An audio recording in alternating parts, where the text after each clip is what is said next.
1945년 8월 9일 드디어 소련군의 만주 전략 공세가 시작되었습니다.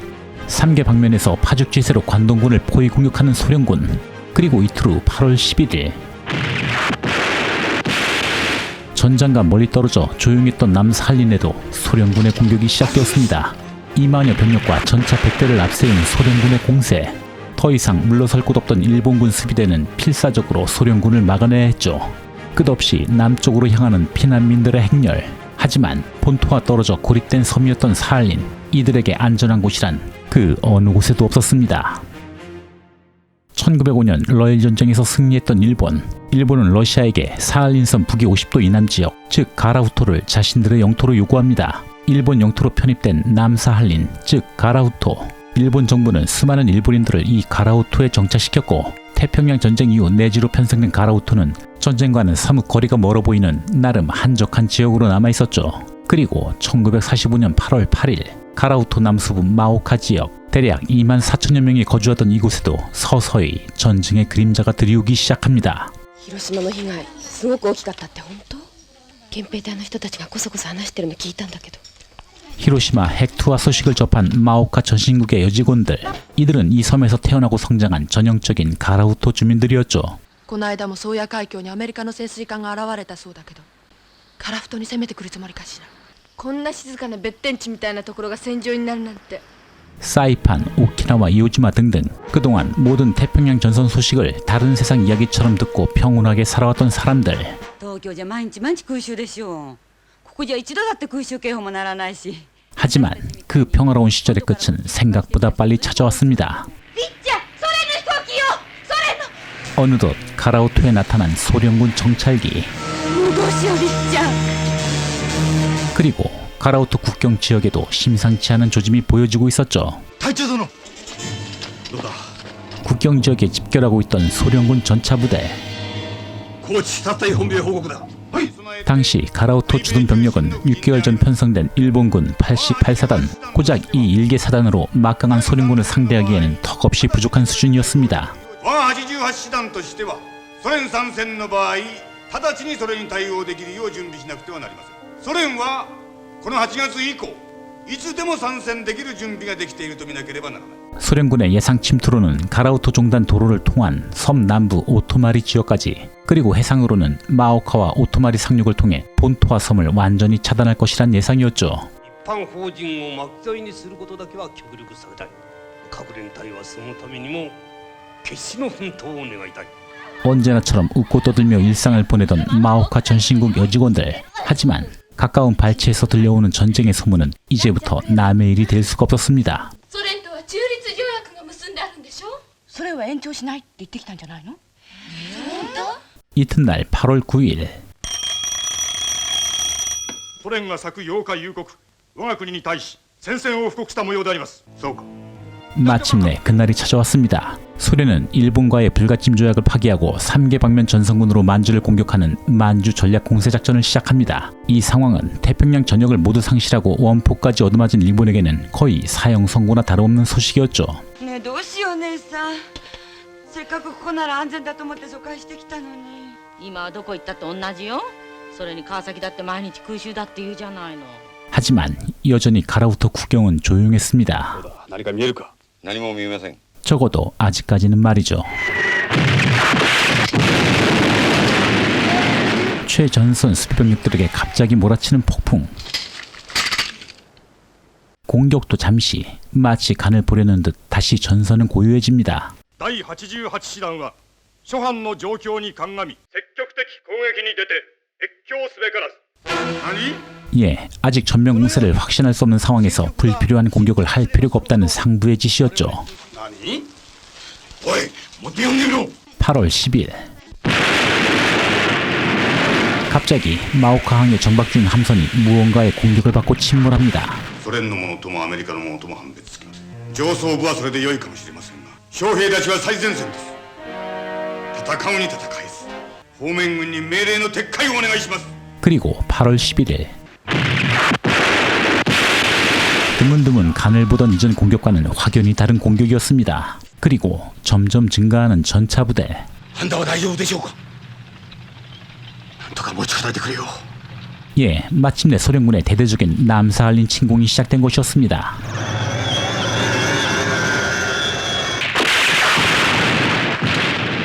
이제부터 가라우토 역시 전쟁 막바지에 새로운 전선이 되고야 말았습니다.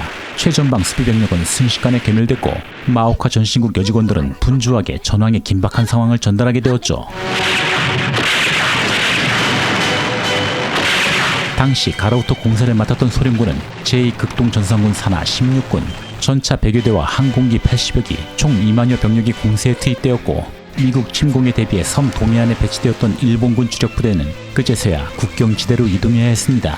15歳以上60歳までの男子は戦闘隊員として残り婦女子だけが避難ですね。 갑작스러운 전시 상황에 섬의 민간인들은 집단 패닉 상태에 빠질 수밖에 없었죠. 早く逃げるんだ。神エストルまで行けば大丈夫だ。できるだけ南へな。そして一歩でもない地に近づけるんだ。 소련군 항공기에 민간인 지역 폭격도 시작되었습니다.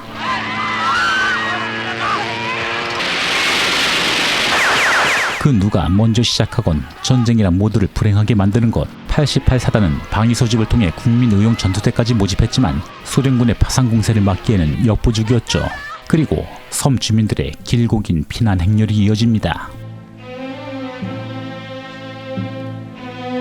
이들이 갈 수 있는 곳이라곤 섬의 제일 끝자락이자 홋카이도로 갈 수 있는 마지막 항구 오토마리.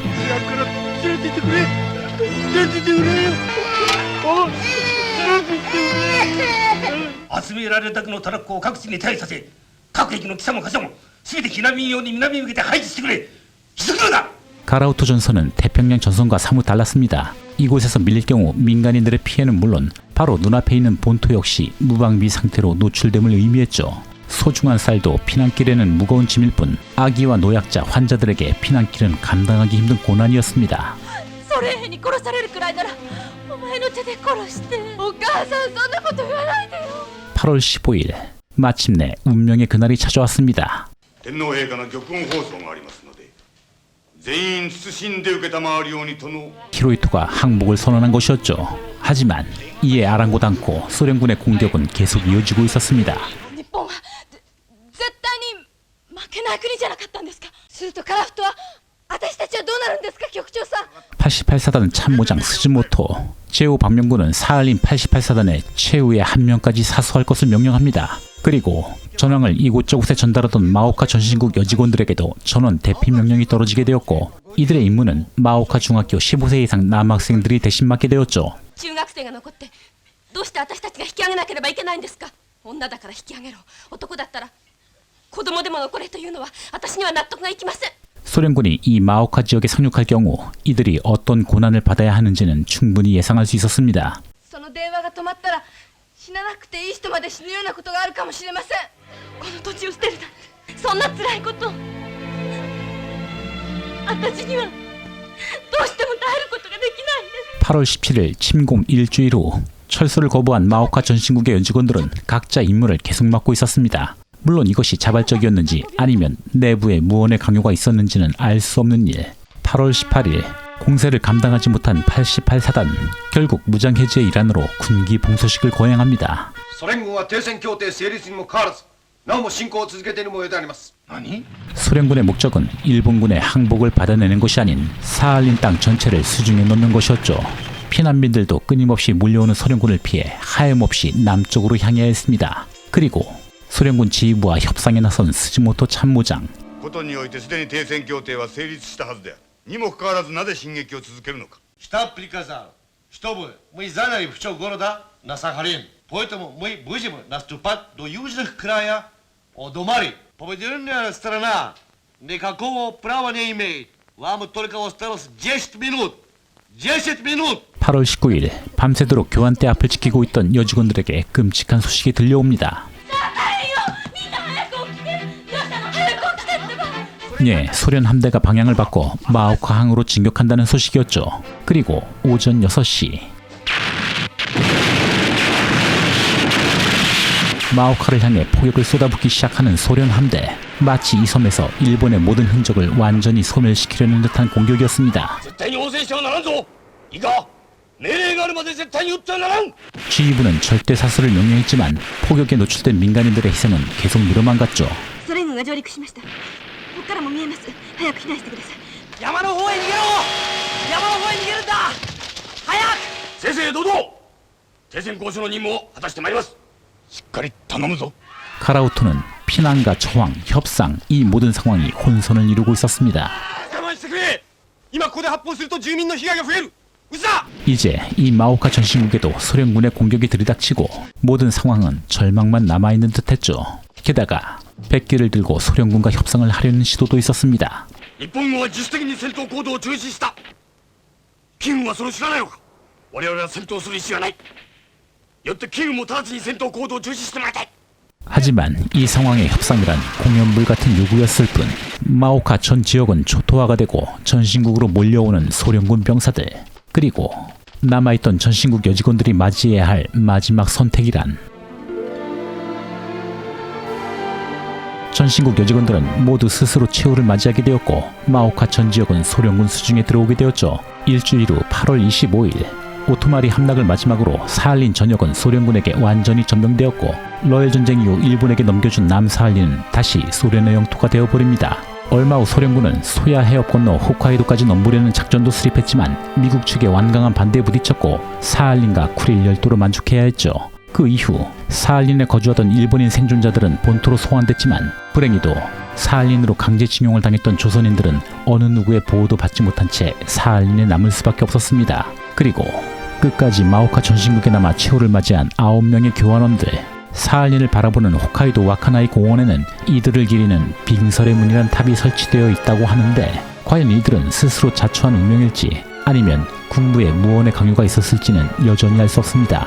하지만 사이판과 오키나와가 어떠했는지 돌아본다면 이들이 과연 스스로 선택한 것일까에 대한 의구심은 쉽게 버릴 수 없을 것 같군요. 영화는 마치 자국 민간인의 피해를 최소화하려는 일본군의 모습을 보여주려 하지만 그 인도주의적 배려에 강제징용된 조선인들은 철저하게 배제되어 있었죠. 남사할린 침공 이후 조선인 인구수가 절반 이하로 감소한 사실을 본다면 국가의 보호를 받지 못한 나라 잃은 민족의 운명이란 감당하기 힘든 가혹한 시련뿐이었습니다. 만주 공세 이후 남사할린 침공 10여일간의 잊혀진 이야기 가라우토 빙설의 문 소개해드렸습니다. 더 흥미있는 주제로 다시 찾아뵙겠습니다. 감사합니다.